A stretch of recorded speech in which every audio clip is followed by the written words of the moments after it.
सर्वशक्तिमान जीवंत परमेश्वर महान धन्यवाद गौरव प्रशंसा करने संगे संगे विशेषकर आज अध्ययन मध्य प्रत्येक प्रभु यीशु नाम स्वागत करे नियमित भाव अध्ययन जगत सकाशु प्रत्येक आशीर्वाद दया करंतु मसरे आम देखु प्रार्थना विषय आज गोटे विषय आम देखा आउच कौन ना प्रार्थना आमको क्यों प्रत्यक्ष लाभ दिए। प्रार्थना आमको क्यों प्रत्यक्ष लाभ दिए से विषय में ध्यान करवा तेणुक आसतु प्रथम प्रार्थना करी निजक आम समर्पण करवा ईश्वर निकट में प्रार्थना करवा। मंगलकारी परमेश्वर धन्यवाद तुम गौरव करुच प्रभु तुम्हें सर्वशक्तिमान जीवंत परमेश्वर तुम से महान प्रेम अनुग्रह धन्यवाद करुच प्रभु तुम से अनुग्रह सकाशु तुम्हें मन रखीच पुणी दिन प्रतिदिन सुजोग दौच प्रभु तुम वाक्य किसी विषय शिखापी आज मत किसी विषय शिखापी जाऊँ तुम उपस्थिति तुम्हें दियो प्रत्येक कथा कह मत कहवा निमंते तुम्हें साहाय्य कर प्रभु। मंगलकारी परमेश्वर तुम से आत्मार शक्ति कार्य तुम्हें करी प्रभु तुम्हें प्रभु गौरव पाओ प्रभु आरंभ शेष पर्यंत ए समय को आम मन जीवन समर्पण करी समस्त पात्र धन्यवाद दे तुम से प्रिय पुत्र नाजरेथ यीशु स्तर्क करुचु आमेन। गोटे विषय जे आम कहतुली जे प्रार्थना आमको क्यों प्रत्यक्ष लाभ दिए तेणुक आसतु बाइबल गोटे अंश पाठ करवा तापर माने पाइबे जहन तार 16 पर्व 24 पद आवेदन लेखा जाए ए पर्यंत तुम्हें माने मो नाम किछि मागी नाओ माग पुणी तुम मन आनंद जेपरी परिपूर्ण हुए से निमंते तुम्हें माने ताहा पाइब। पठित वाक्य आशीर्वाद करतु जीशु ख्रीष्ट गोटे कथा स्थान कहते शिष्य मान को एवं सम्मुख समस्त विश्वासी पछे जाऊता प्रत्येक लोक मान से गोटे कथा कहते ए पर्यंत तुम्हें माने मो नाम किसी मागी नाओ तुम माग तुम आनंद जेपरी पूर्ण हुए से निमंते तुम मन ताहा तुम्हें पाइब।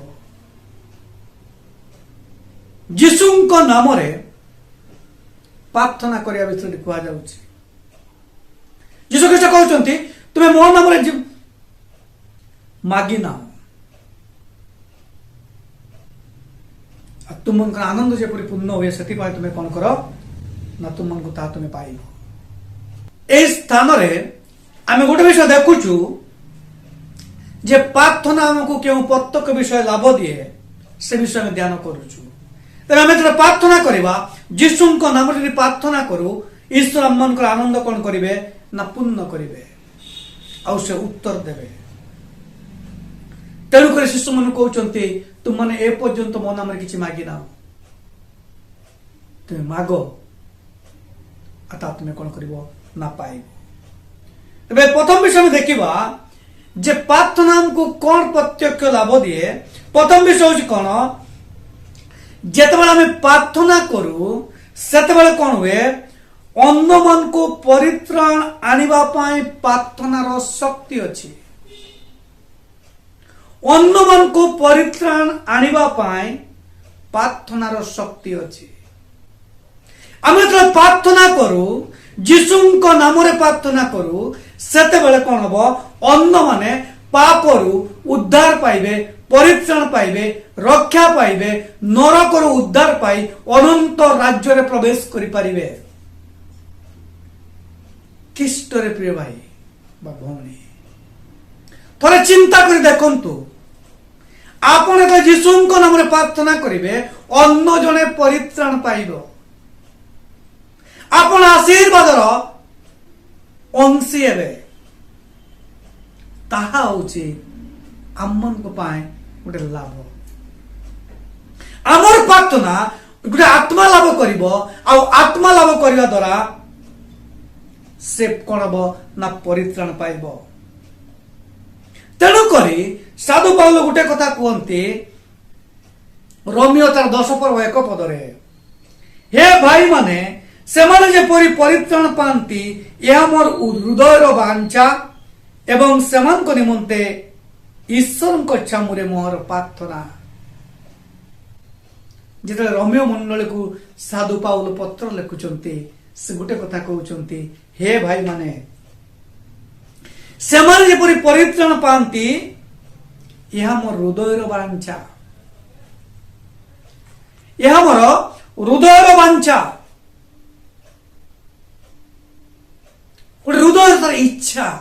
ସାଧୁ ପାଉଲଙ୍କର ଜଣେ ତାଡ଼ନାକାରୀ ଥିଲେ, ଯୀଶୁଙ୍କର ବିଶ୍ୱାସ କରୁଥିବା ଲୋକମାନଙ୍କୁ ଜେଲରେ ବନ୍ଦୀ କରୁଥିବା ଲୋକ, ଯେତେବେଳେ ଯୀଶୁଙ୍କ ସହିତ ସାକ୍ଷାତ ହେଲା, ତା ଜୀବନ ପରିବର୍ତ୍ତନ ହେଲା। ଆଉ ସେତେବେଳେ ସେ କହୁଛନ୍ତି ଲୋକମାନେ ଯେ ପ୍ରକାର ପରିତ୍ରାଣ ପାଆନ୍ତି, ବାସ୍ ସେଥିପାଇଁ ମୋ ହୃଦୟର ଇଚ୍ଛା ହଉଛି ତାହା, ମୋ ହୃଦୟର ଇଚ୍ଛା। ଆଉ ସେଥିପାଇଁ ମୁଁ ଈଶ୍ୱରଙ୍କ ନିକଟରେ କଣ କରୁଛି? ପ୍ରାର୍ଥନା କରୁଛି। ଆମ ହୃଦୟର ବାଞ୍ଛା କଣ? ସେ ପାପରେ ମରିଯାଉ, ସେ ବିନଷ୍ଟ ହେଇଯାଉ, ମୁଁ ତ ଭଲ ଅଛି। କିନ୍ତୁ ଗୋଟେ ଖ୍ରୀଷ୍ଟ ବିଶ୍ୱାସୀ ଏହିପରି ଚିନ୍ତା କରିବା ଠିକ ନୁହଁ। ଆଜି ପଡ଼ୋଶୀର କ୍ଷତି ଚାହୁଁଛି, ଚାଖେଣ୍ଡେ ଜାଗା ପାଇଁ ଆଜି ଜୀବନ ନେଇ ଯାଉଛନ୍ତି।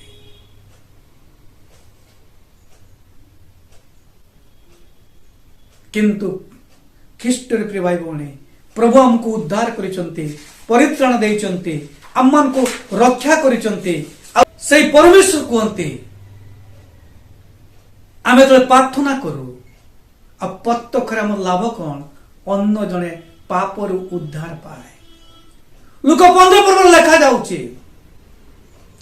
3ଟା ଏକ୍ସାମ୍ପଲ ସେ ସ୍ଥାନରେ ଯୀଶୁ ଖ୍ରୀଷ୍ଟ କହିଲେ।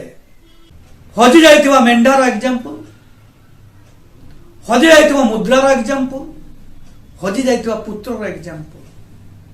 ସମସ୍ତ ଏକ୍ସାମ୍ପଲର ଶେଷରେ ଗୋଟିଏ କଥା, ଯେତେବେଳେ ଜଣେ ଲୋକ ତା ପାଏ ଆନନ୍ଦ କରେ, ସେହିପରି ଯେତେବେଳେ ଜଣେ ପାପୀ ମନ ପରିବର୍ତ୍ତନ କରେ, ସ୍ୱର୍ଗ ରାଜ୍ୟର ଦୂତ ମାନେ କଣ କରନ୍ତି? ଆନନ୍ଦ କରନ୍ତି। ଆପଣଙ୍କର ଛୋଟିଆ ପ୍ରାର୍ଥନା ଆଜି ସ୍ୱର୍ଗ ରାଜ୍ୟରେ ଆନନ୍ଦର କାରଣ ସ୍ୱରୂପ ହେଇପାରେ। ଯେତେବେଳେ ଆପଣ ବୋଝଗ୍ରସ୍ତ ଭାବରେ ଅନ୍ୟମାନଙ୍କ ପାଇଁ ପ୍ରାର୍ଥନା କରିବେ, ସେତେବେଳେ ଯେତେବେଳେ ପରିତ୍ରାଣ ପାଇବ, ସ୍ୱର୍ଗରେ ଆନନ୍ଦ ହବ। ଖ୍ରୀଷ୍ଟରେ ପ୍ରିୟ ଭାଇ ଭଉଣୀ, ଆପଣ ଚାହୁଁନ୍ତି କି ସ୍ୱର୍ଗରେ ଦୂତମାନେ ଆନନ୍ଦ କରନ୍ତୁ? ତେବେ ଆଜି ଅନ୍ୟମାନଙ୍କ ପାଇଁ ପ୍ରାର୍ଥନା କରିବା ଦ୍ୱାରା ସେ ପରିତ୍ରାଣ ପାଇପାରିବ। ବାଇବେଲ ଲେଖାଯାଏ, ଜଣେ ପାପୀ ଯଦି ମନ ପରିବର୍ତ୍ତନ କରେ, ତେବେ ସ୍ୱର୍ଗ ରାଜ୍ୟରେ ତା ଆନନ୍ଦ ହୁଏ। ଆଜି ଆପଣଙ୍କର ପ୍ରାର୍ଥନା ଈଶ୍ୱରଙ୍କ ରାଜ୍ୟର ଆନନ୍ଦର ଲାଭ ଆଣିଦେବ। ଆପଣଙ୍କର ପ୍ରାର୍ଥନା ଆପଣଙ୍କର ପଡ଼ୋଶୀରେ ଥିବା ଭାଇର ଜୀବନକୁ ପରିବର୍ତ୍ତନ କରିଦେବ। ଆପଣଙ୍କର ପ୍ରାର୍ଥନା ଆପଣଙ୍କ ପରିବାରରେ ବିନଷ୍ଟ ହେଉଥିବା ଲୋକର ଜୀବନକୁ ପରିବର୍ତ୍ତନ କରି ନରକରୁ ସ୍ୱର୍ଗକୁ ଫେରାଇ ଆଣିବ। ଆପଣଙ୍କ ପରିବାରରେ ଶାନ୍ତି ଆସିବ, ଆନନ୍ଦ ଆସିବ, ପୁଣି ସ୍ୱର୍ଗରେ ମଧ୍ୟ ଆନନ୍ଦ। ପ୍ରାର୍ଥନା କରିବା ଦ୍ୱାରା ଆମେ ଜଣଙ୍କର ଜୀବନକୁ ପାପରୁ ଫେରାଇ ପାରିବା। ତାହା ହେଉଛି ଆମର ପ୍ରାର୍ଥନା କରିବାର ଲାଭର ବିଷୟ। ଦ୍ୱିତୀୟ ଲାଭ ହେଉଛି କଣ? ପ୍ରାର୍ଥନା ଆମର ଜୀବ ପରିଚାଳନା କରିବାରେ ଶକ୍ତି ଅଛି। ପ୍ରାର୍ଥନା କରୁ ଆମେ କେତେବେଳେ କୋଉ ପ୍ରକାର କଥା କହିବାର ଆବଶ୍ୟକତା ରହିଛି, ତାହା ମଧ୍ୟ ଆମେ ଶିଖିପାରିବା। ଅର୍ଥାତ୍ ଆମ ନିଜ ଜୀବନକୁ ଆମେ କଣ୍ଟ୍ରୋଲ କରି ରଖିପାରିବା ବା ବସରେ ରଖିବାର ଶକ୍ତି ପ୍ରାର୍ଥନାରେ କେବଳ ଅଛି। ଆମର ଜ୍ଞାନରେ ନୁହଁ, ଆମର ବୁଦ୍ଧିରେ ନୁହଁ, ଆମର ଅର୍ଥ ବଳ ଧନ ବଳରେ ନୁହଁ, ମାତ୍ର ଆମର ପ୍ରାର୍ଥନା ଆମର ଜୀବକୁ କଣ କରିବ? ନିୟନ୍ତ୍ରଣ କରିବ, କଣ୍ଟ୍ରୋଲ କରିବ, ଆଉ କଥା କହିବାରେ ସାହାଯ୍ୟ କରିବ। କାରଣ ଯାକୋବ ପୁସ୍ତକରେ ଲେଖାଯାଏ ତାର 3:8 କିନ୍ତୁ ଜିହ୍ବାକୁ କେଉ ବସରେ ରଖିପାରେ ନାହିଁ, ଅନିଷ୍ଟ ସାଧନ ତାର ବିରାମ ନାହିଁ, ମାରାତ୍ମକ ଗରଳରେ ତା ପରିପୂର୍ଣ୍ଣ। ଆପଣଙ୍କର ଛୋଟିଆ କଥା ଆଜି ଗୋଟେ ପରିବାରକୁ ନଷ୍ଟ କରି ଦେଇପାରେ। ଆପଣଙ୍କର ଛୋଟିଆ କଥା ଆପଣଙ୍କର ଜୀବନକୁ ନଷ୍ଟ କରିଦେବ। ଆପଣଙ୍କର ଛୋଟିଆ କଥା ଆପଣଙ୍କର ଚରିତ୍ରକୁ ନଷ୍ଟ କରିଦେବ। ଆଜି ଲୋକମାନେ ଅଛନ୍ତି କଥା କଥାରେ ମିଛ କହୁଛନ୍ତି।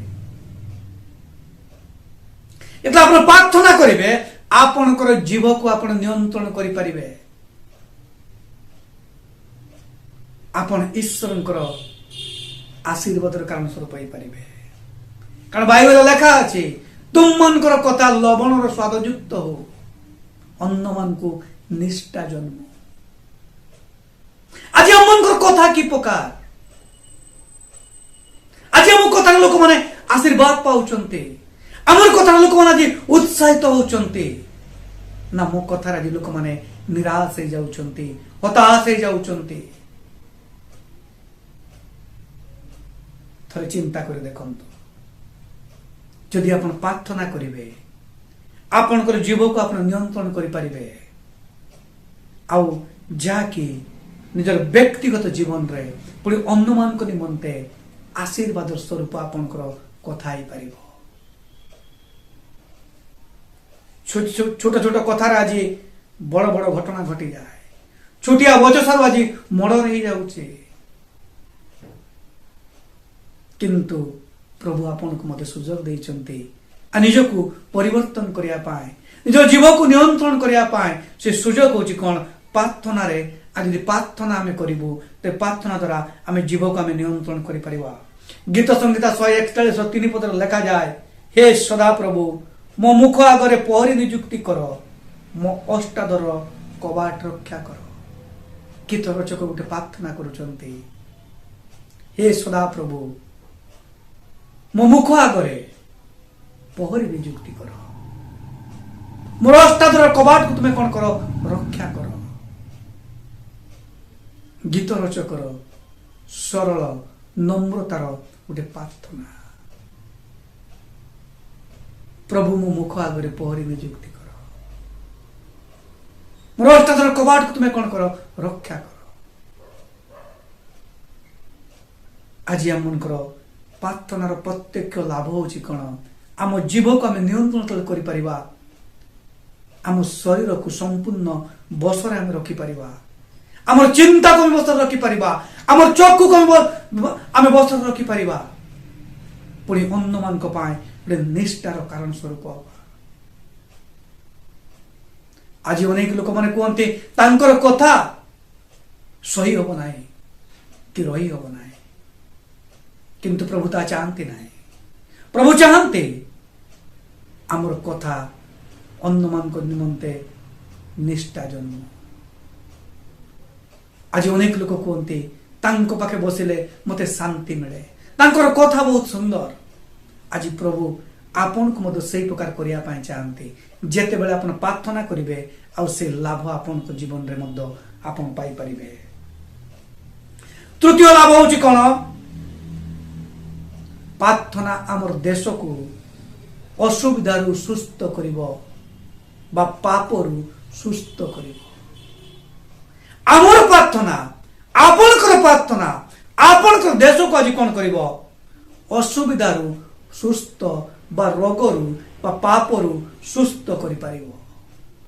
ଦ୍ୱିତୀୟ ବଂଶାବଳୀ ତା 7:14 ଲେଖାଯାଏ, ଯେବେ ଆମ ନାମରେ ବିଖ୍ୟାତ ଆମର ଲୋକମାନେ ଆପଣଙ୍କୁ ନମ୍ର କରି ପ୍ରାର୍ଥନା କରିବେ, ଆମର ମୁଖ ଅନ୍ୱେଷଣ କରି ଆପଣ ଆପଣା କୁପଥରୁ ଫେରିବେ, ତେବେ ଆମ୍ଭେ ସ୍ୱର୍ଗରୁ ଶୁଣିବା ଓ ସେମାନଙ୍କର ପାପ କ୍ଷମା କରିବା ଓ ସେମାନଙ୍କର ଦେଶକୁ ଆମେ ସୁସ୍ଥ କରିବା। ଏହା ଈଶ୍ୱରଙ୍କର ଗୋଟେ ପ୍ରତିଜ୍ଞା। ଆପଣଙ୍କର ପ୍ରାର୍ଥନା ଆଜି ଆପଣଙ୍କର ଦେଶକୁ ସୁସ୍ଥ କରିବ, ଶତ୍ରୁ କବଳରୁ ରକ୍ଷା କରିବ, ଶୈତାନର କବଳରୁ ରକ୍ଷା କରିବ, ଅନ୍ଧକାରରୁ ରକ୍ଷା କରିବ। ପାପରୁ ପ୍ରତ୍ୟେକ ଲୋକ ମୁକ୍ତ ପାଇ ପରିତ୍ରାଣ ପାଇବେ। ଦେଶର ଅରାଜକତା, ହିଂସା, କଳି, ରାଜ୍ୟ ବିପକ୍ଷରେ ରାଜ୍ୟ, ଜାତି ବିପକ୍ଷରେ ଜାତି, ଆଜି ଦେଶ ଆଜି ଅସୁସ୍ଥ ହେଇଯାଇଛି। ସ୍ୱାର୍ଥପରତା, ଆତ୍ମଗର୍ବ, ଆତ୍ମସମ୍ମାନ ପାଏ ଆଜି ଦେଶ ବିନଷ୍ଟ ପଥରେ ଚାଲି ଯାଉଛି। ଅଧିକାର ପାଇଁ, ପଦମର୍ଯ୍ୟାଦା ପାଇଁ ଆଜି ବିନଷ୍ଟ ହେଇଯାଉଛି। ଏସବୁ ରୋଗ ଗୁଡ଼ି ଆଜି ଦେଶକୁ ଆଜି ଅସୁସ୍ଥ କରିଦେଇଛି। ଖ୍ରୀଷ୍ଟରେ ପ୍ରିୟ ଭାଇ ଭଉଣୀ, ଆପଣଙ୍କର ପ୍ରାର୍ଥନା आपणकर देश को आज कौन कर सुस्थ कर प्रभु आपन को व्यवहार करने चाहती से वाक्य आज आप निकट में पहुंचबार प्रभु साहाय्य करुछंती आकु हल्का भाव में नियंतु ना गुरुत्व दियंतु प्रभु आपन को व्यवहार करने चाहती हितोपदेश 15 लिखा जाए सदा प्रभु दुष्ट मान को ठारू दूर थांती पुणी धार्मिक मान प्रार्थना से शुणती सदा प्रभु दुष्ट मान को दूर थांती पुणी धार्मिक मान प्रार्थना से शुणती जदि आप निजको धार्मिक बोली भावुचंती यदि आप कृष्ण विश्वास करिसंती पाप क्षमा पाइचंती ताको वाक्यांतर जीवन काटुचंती तेरे आपण प्रार्थना करंतु प्रभु आपनकर देश को आपनकर राज्य को आपन रहउथबा स्थान को आज सुस्थ करिया पय चाहंती केवल आपनकर प्रार्थना ही एता द्वारा संभव होई पारे प्रार्थना अनुरोध हम को करि पारो मात्र मो निजर प्रार्थना आज मो स्थान को मो देश को आज सुस्थ करिवो चतुर्थ लाभ होची कौन प्रार्थना करिवार चतुर्थ प्रत्यक्ष लाभ होची कौन प्रार्थना आम भितरे एक नम्र एवं सठिक मनोभाव को कौन करे विकास करे प्रार्थना कौन करे आम भितरे एक नम्रता एवं सठिक मनोभाव कौन करे ना विकास करे जो प्रार्थना करू तार लाभ होची कौन आम निजको नम्र करिपरिबा निजको आम नम्र करिपरिबा मध्य आम मन भितर गोटे सठिक मनोभाव कौन हम आसब तेणुक जीवदातार 1:20 लिखा जाए किंतु हे प्रिय माने तुम्हें माने आपना प्रति आपना अति पवित्र विश्वास उपरे धर्म जीवन रूप गृह निर्माण कर पवित्र आत्मा रे प्रार्थना कर हे प्रिय माने साधु जीवदा लिखुचंती गोटे कथा आ से कहते हे प्रिय माने तुम माने आपना प्रति अति पवित्र विश्वास उपरे धर्म जीवन रूप गृह निर्माण कर पवित्र आत्मा रे प्रार्थना कर आत्मार चालन रे प्रार्थना करिया द्वारा निजको आम कौन कर नम्र करूँ गोटे सठिक मनोभाव आम जीवन में आसब से आम कौन करूँ ना पवित्र विश्वास सहित आम प्रार्थना कर पवित्र विश्वास सहित आम प्रार्थना कर प्रार्थना आमको कौन कर नम्र कर एवं सठिक मनोभाव आम जीवन रे सृष्टि कर फल आम विश्वास सहित प्रार्थना कर साधु जाकुब कहते जाकुब तार 4:10 पदरे प्रभु को छामुरे आपना आपना को नत कर ताले से तुम मान को कौन करिवे उन्नत करिवे प्रभु को छामुरे आपना आपना को नत कर तोहरे से तुमको कौन करिवे उन्नत करिवे जते बेला हम ईश्वर को निकट रे निजको नम्र करिवु नत करिवु प्रभु हमको उच्च उच्च करिवे हमको उठेबे आज हो तो हमको सम्मान दे न पारंते हमको के न पचारंती हमको कौन विषय खातिर करंती नाही किंतु आपण जते बेले नम्र भाव में प्रार्थना करिवे जो ईश्वर समर्पण करिवे प्रभु आपन को जगह रे उन्नत करिवे ता होची हम मन को पाए लाभर विषय शैतान मध्य चाहे नाही गोटे लोक प्रार्थना विषय शुणु बा प्रार्थना करू किंतु प्रभु चाहते आम प्रार्थना करवा शैतान बंधन बाहर गर्व दाम्भिकता हिंसा एटा हूँ शैतान मनोभाव ख्रीष्टंकर से बाहर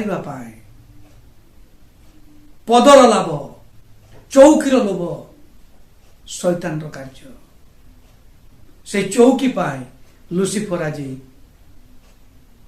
पतन है शैतान मुख्य है किंतु प्रभु आपन को चाहती नम्र करिया पाए विश्वास सहित प्रार्थना करिया पाए आप प्रार्थना करेंगे आपण निजको नम्र करि पारिबे। पंचम प्रत्यक्ष लाभ होची कोन प्रार्थना करिया द्वारा प्रार्थना रे हमर ईश्वरंकर वाक्यर आश्चर्य जिनिस हम देखि परिबा एवं आंखी खुलिबार शक्ति प्रार्थना कौन करे ईश्वरंकर वाक्य आश्चर्य विषय देखिबारे आम मनकर चक्षु को कौन करे खुली दिए। जेतबेले आमे प्रार्थना करू सेतबेले कौन हुए ना ईश्वरंकर वाक्य आश्चर्यजनक विषय गुड़ी देखिबा निमंते हमर चक्षु को ईश्वर कौन करंती खुली दियंती। तेणु करी गीत संगीता 119 18 पद विषय लिखा जाए तुम्बे मोर चक्षु प्रसन्न कर तोरे मु तुम व्यवस्था को आश्चर्य विषय मान देखि पारिबी। गीत रचक प्रार्थना करुचंती मोर चक्षु को तुम्हें कौन कर प्रसन्न कर तोरे मु तुम कौन करी ना तुम व्यवस्थार आश्चर्यजनक विषय गुड़ी मुझे प्रकार कौन करी देखि पारिबी। आत्मिक भाव आज अनेक अंध हो जाइछंती ईश्वर वाक्य को बुझी पारु नांती आश्चर्य विषय जानी पारु नांती सेतिपाई प्रिय मने प्रार्थनार आवश्यकता रही प्रार्थना करंतु गीत चकरी प्रार्थना करंतु जे प्रभु मोर चक्षु तुम्हें प्रसन्न करो जे प्रकार तुम व्यवस्थार आश्चर्यजनक विषय गुड़ी मुझे देखि पारिबी। जिर्मिया भविष्यत वक्ता गोटे कथा कहते जिर्मिया 33 पर्व 3 पदरे तुम्हें आम निकट प्रार्थना कर तोहरे आम तुमको उत्तर देवा तुम्हें आम निकट प्रार्थना कर तोहरे आम तुमको उत्तर देवा पुणी तुम अज्ञात महत एवं दुष्कर विषय मन तुमको देखाइबा। प्रार्थना करिबा प्रभु हमर प्रार्थना सुनिबे आ कौन करिबे अज्ञात जहाँ आम जानी ना महत कहले बहुत बड़ एवं दुष्कर कहले जहाँ करबा संभवपर न से प्रकार विषय मन प्रभु हम कौन करिबे देखेबे। जितबेले प्रार्थना करिबा ईश्वरंकर वाक्य रे थिबा आश्चर्यजनक विषय गुड़ी आम कौन करि परिबा ना देखिबा निमंते आमर चक्षु कौन हबो खुली दब। प्रार्थना करिबा द्वारा प्रत्यक्ष लाभ बोली आम देखिलु तेणुक आम सिद्धांत नवा दरकार जे आम केते समय कि प्रकार भाव प्रार्थना करूछु।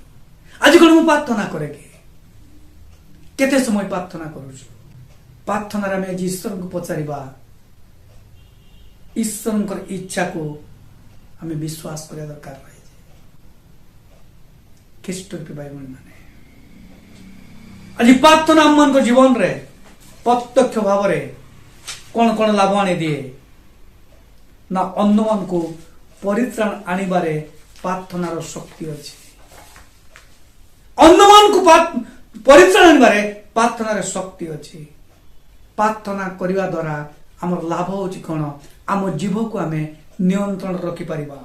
प्रार्थना करता आमर लाभ होची कोन आम देश को पाप आम सुस्थ करि परिबा असुविधा रक्षा करि परिबा विपद रक्षा करि परिबा। प्रार्थना कौन करे ना आम भितर थिबा आमको कौन करे ना नम्र एवं सठिक मनोभाव आनिबारे साहाय्य करे। प्रार्थना हमको कौन करे ईश्वर को वाक्य करे आश्चर्यजनक विषय देखिबारे आम मनकर चक्षु कौन करिबो खोली दब। यदि आपण चाहंती ए आशीर्वाद ए लाभ आपण को जीवन रे आपण को पिलामान को जीवन रे आपण को परिवार रो जीवन रे यदि आज ता हो बोले तेबे प्रार्थना करंतु प्रार्थना को बंद करंतु नाही, ईश्वर निकटवर्ती हूँ। बाइबल लेखा जाए तुम आम निकटवर्ती हुओ कारण आम तुम निकट अच्छु। ख्रीष्ट रूपी भाई भौणी माने प्रार्थना छाड़ीदेले गोटे ख्रीष्ट विश्वासी जीवन मृत। माछ जे प्रकार पानी बाहरी गले से बुझी पारे ना। माछ और पानी मध्य गोटे परिपूरक संपर्क रही, अल्प समय पर से मरी जाए। ख्रीष्ट विश्वासी प्रार्थना बिना बंचिबा संभवपर नुह।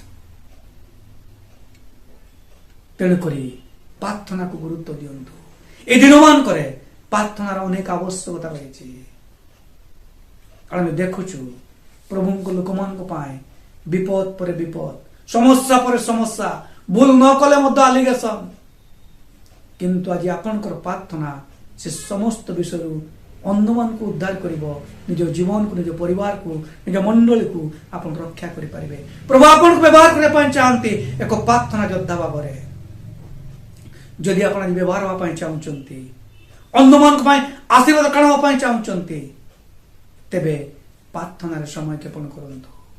अधिक समय प्रार्थना करंतु, पारिवारिक भाव प्रार्थना करंतु, मंडली भाव प्रार्थना करंतु।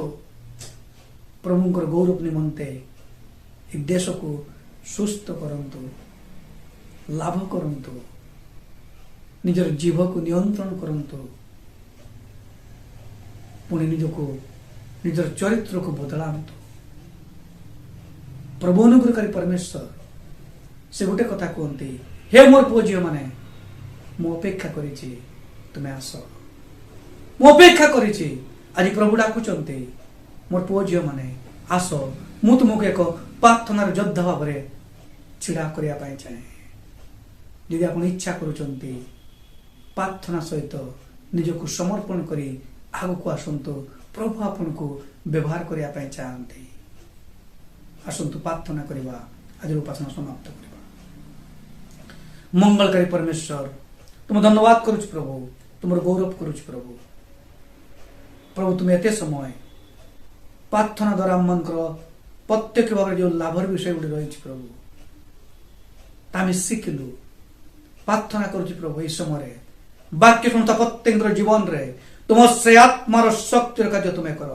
प्रत्येक पवित्र आत्मार ईश्वर यही समय प्रत्येक तुम्हें प्रभु छुई दियो बोली प्रार्थना करुच प्रभु। प्रभु से प्रार्थना छिड़ावा निमंते से दुर्बल विषय गुड़ी को प्रत्येक जीवन तुम्हें काढ़ी दियो, प्रत्येक तुम्हें छिड़ावा तुम्हें शक्ति दियो बोली प्रार्थना करुच प्रभु। प्रत्येक तुम्हें प्रभु स्पर्श कर। दुर्बल जान को प्रभु तुम्हें सबल कर, दुर्बल मन को तुम्हें सबल कर, अविश्वास मन को तुम्हें दूर कर विश्वास मन तुम्हें दियो प्रभु। तुम्हें प्रत्येक व्यवहार करने चाह तुम्हें प्रभु आज डाकुच। बाकी शुणता प्रत्येक जीवन रे तुम से आत्मार कार्य तुम्हें कर। तुम निमंते छिड़ावा निमंते एक मन दियो बोली प्रार्थना करुच प्रभु। जो भाई भौणी माने वाक्य शुणुचंती एई समय आउ जो माने आज सिद्धांत नवा पाए चाहू प्रार्थना छिड़ा भी प्रभु समान तुम्हें प्रभु स्पर्श कर प्रभु, तुम आत्मा द्वारा अभिषिक्त कर, पुणी तुम्हें व्यवहार कर बोली प्रार्थना करुच प्रभु। जदि कौन भाई भौणी जीवन में कौन समस्या दुख चिंता निराशा विषय थाए, रोगर समस्या थाए प्रभु तुम से जीशु नाम तुम दूर कर प्रार्थना करुच प्रभु। पुनराय प्रभु तुम से जीवंत वाक्य धन्यवाद तुम गौरव करुच प्रभु। मत व्यवहार कर धन्यवाद करुच प्रभु। समस्त प्रार्थना धन्यवाद दे तुम से प्रिय पुत्र नाजरतीय जीशु कृष्ण में उत्सर्ग करुचु। आमेन।